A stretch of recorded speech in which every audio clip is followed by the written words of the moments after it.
అంటే అసలు అక్కడ రాజస్థాన్‌లో 5 రోజులు జరిగినటువంటి ఈ దుర్ఘటనకు 5 రోజుల వరకు ఆ అమ్మాయికి అమానుషంగా ఆ విధంగా చేస్తుంటే ప్రభుత్వం ఎక్కడ పోయింది? చట్టాలెక్కడ పోయినాయి?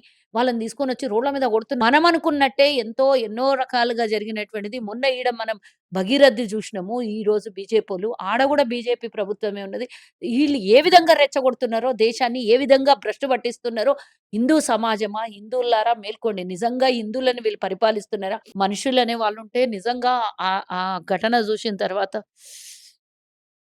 32 మంది అంటే ఏందసలు? చిన్న ఆడపిల్ల జీవితం శరీరంతోని ఆడుకున్నటువంటి ఆ దొంగల్ని అసలు అడ్డంగా నరికేయాలి అంటున్నా నేను. మళ్ళొకసారి ఆడపిల్లల జోలికి రాకుండా, మళ్ళొకసారి ఆడపిల్లల జోలికి రావాలంటే భయపడి సావాలి. ఎక్కడైనా సరే అక్కడ బీజేపీ ప్రభుత్వం సావని, ఎవ్వడన్నా సావని. ఈ బీజేపీ ప్రభుత్వానికి దే మీరు ఎక్కడ హిందువుల గురించి మాట్లాడినా, దొంగ మాటలు మాట్లాడే కన్నా, అయోధ్యలో దొంగతనం చేసే గురించి మాట్లాడినా, ఆడపిల్లకు రాజస్థాన్‌లో మానభంగం చేసే దాని గురించి మాట్లాడినా, ఈరోజు నోట్ల నుంచి, నాలుకల నుంచి మాటలు పెగులుతలేవు. పెద్ద పెద్ద సతీమణులందరూ ఎక్కడ పోయినరో ఇప్పుడు మాట్లాడండి. ఏదో వేరే మతమోడు ఏదో చేసినప్పుడు మనం ఇట్లా పెద్ద పెద్ద కాగడాలు పట్టుకొని మాట్లాడేటట్లు కాదు. ఊగిపోతూ షిగాలొచ్చినప్పుడు మాట్లాడు. ఇప్పుడు షిగాలు రానియ్యండి మీకు నిజంగానే ఈళ్ళకు నేను చెప్తున్నా గదా! ఈ బీజేపీ ఉన్నంత కాలం మన దేశంలో ఈ దరిద్రం జరుగుతూనే ఉంటది. వీళ్ళని పక్కకు దొబ్బితేనే మన దేశం మీద ఆడపిల్ల రక్షించబడతది. అప్పటిదాకా రక్షించబడదు.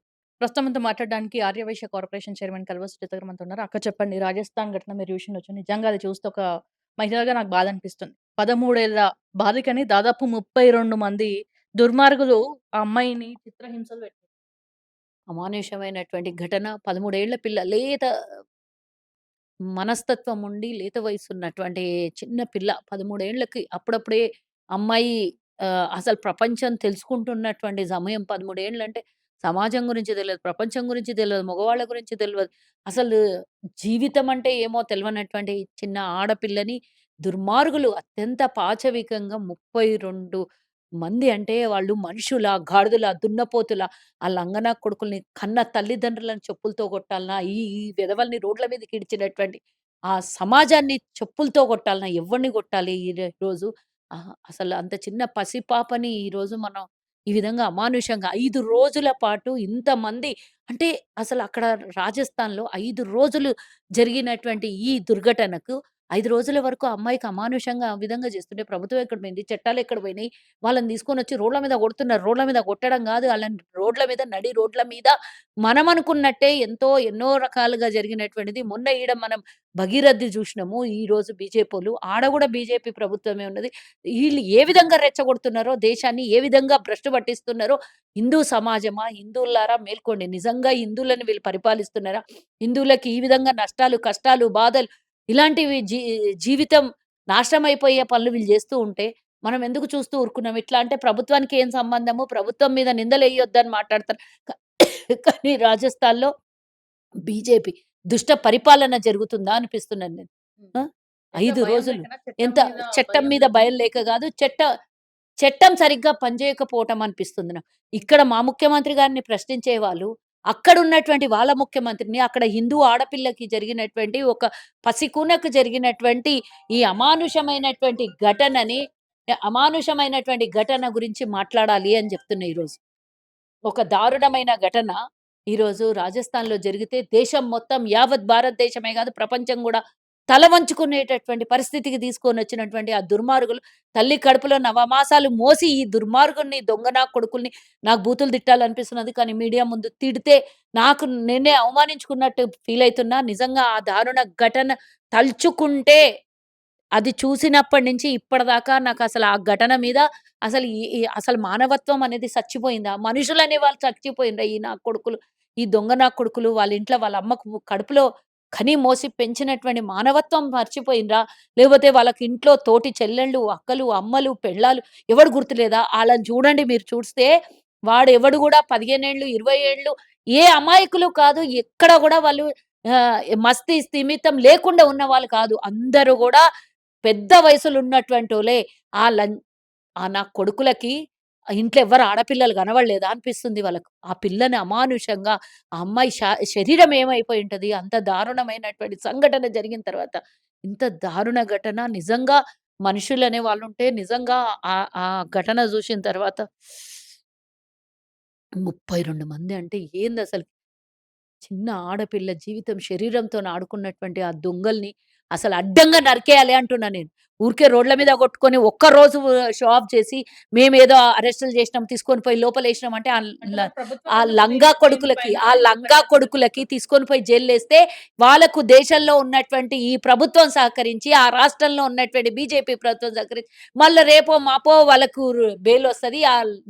లంగనా కొడుకులు మళ్ళా రోడ్ల మీద అట్లనే తిరుగుతారు. బెయిల్ మీద తిరుగుతారు. ఆ లంగనా కొడుకులకు మళ్ళా రేపొద్దున ఇంకోటి ఒక్కసారి ఊరేసినా శిక్షనే, 100 సార్లు ఊరేసినా శిక్షనే అన్నట్టు ఒక్కసారి అలవాటైన దొంగనా కొడుకులు మళ్ళా సమాజాన్ని పాడు చేయరనేది ఏ నమ్మకం లేదు. కాబట్టి వాళ్ళకి నడి రోడ్డు మీద ఉరితీయాలి అంటున్నా. నడి రోడ్డు మీద ఉరితీస్తేనే ఒక్కసారి గనక అట్లాంటిది ఏదైనా అమలు జరిగితే మళ్ళొకసారి ఆడపిల్లల జోలికి రాకుండా, మళ్ళొకసారి ఆడపిల్లల జోలికి రావాలంటే భయపడి సావాలి. ఎక్కడైనా సరే అక్కడ బీజేపీ ప్రభుత్వం సావని, ఎవ్వడన్నా సావని. దేశం మీద ఆడపిల్లల జోలికి అమానుషంగా జీవితాలను నాశనం చేస్తున్నటువంటి ఈ దుర్మార్గులు ఆడపిల్లల జోలికి, మహిళల జోలికి, తల్లుల జోలికి రావాలంటే బుగులు పడేటట్టు ఒక శిక్ష మాత్రం కనబడాలే. కనబడితేనే కండ్లతోని ఆ కొడుకులకి చూపియాలే ఈ శిక్ష. ఒక్కడిని చంపినప్పుడు ఇంకోరిని చూపియాలి. ఇంకోరిని చంపినప్పుడు ఇంకోరిని చూపియాలి. ఆ 32 మందిని చంపి నడి రోడ్డు మీద ఊరేసి ఎక్కడనో దుబాయ్‌లనో ఎక్కడనో మనం వింటాం. ముస్లిం కంట్రీస్‌లలో. వా ఆడపిల్లల్ని కన్నెత్తి చూస్తే కళ్ళు తీసేస్తారు. చేత్తో ఏమన్నా తప్పుడు పనులు చేస్తే చేతులు తీసేస్తారు. అబద్దాలాడితే నాలుక కోసేస్తారు.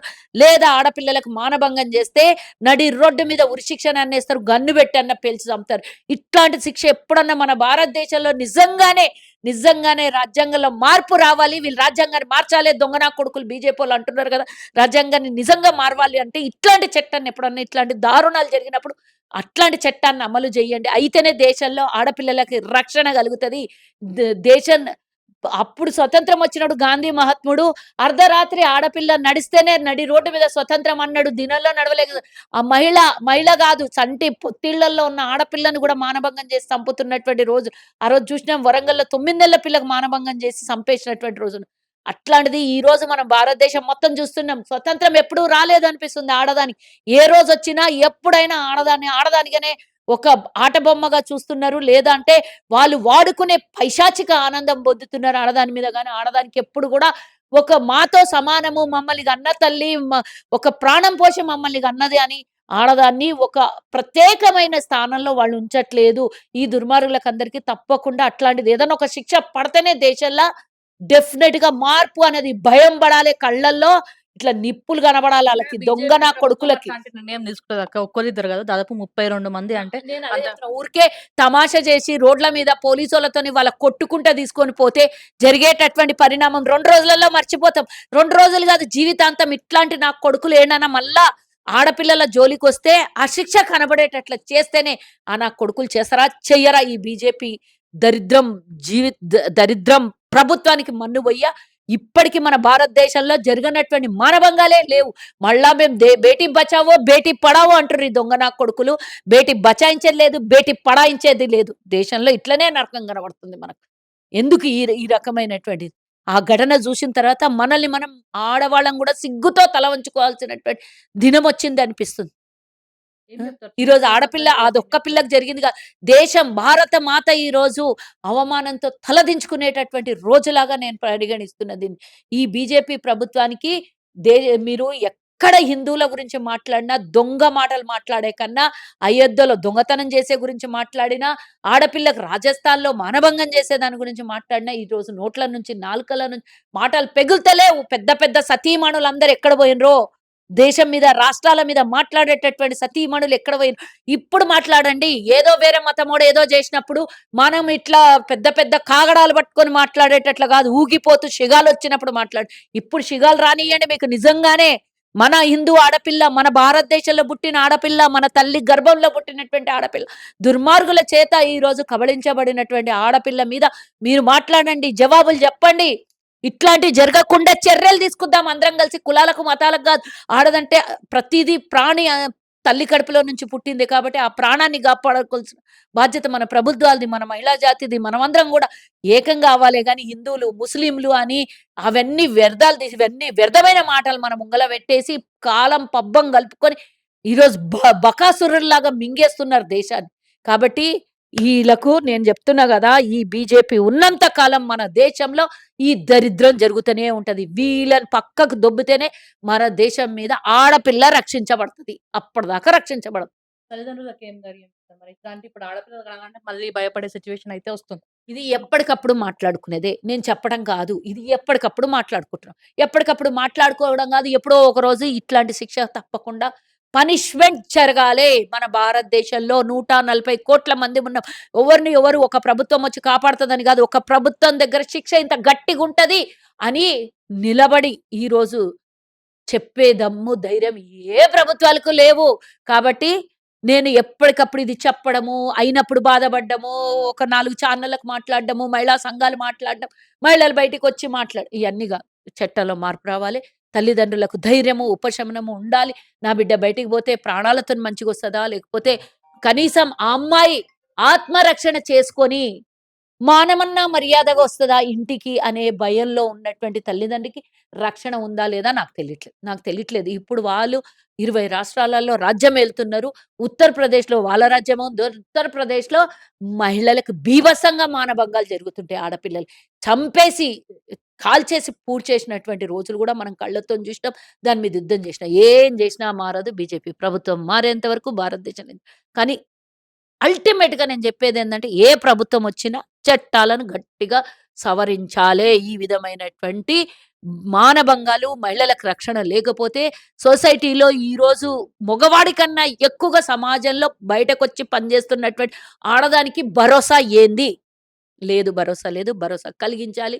అన్ని ప్రభుత్వాలు దేశంలో ఉన్న ఎక్కడ ఏ రాష్ట్రంలో ఏ ప్రభుత్వం ఉన్నా మహిళలకి రక్షణగుండాలి. నేను మహిళలు మంచోళ్ళని గూడా అనను. కానీ ఈ సందర్భంలో ఈ మాట ఈ ఈ విషయంలో ఉంది గాబట్టి మహిళల రక్షణ ఇంపార్టెంట్.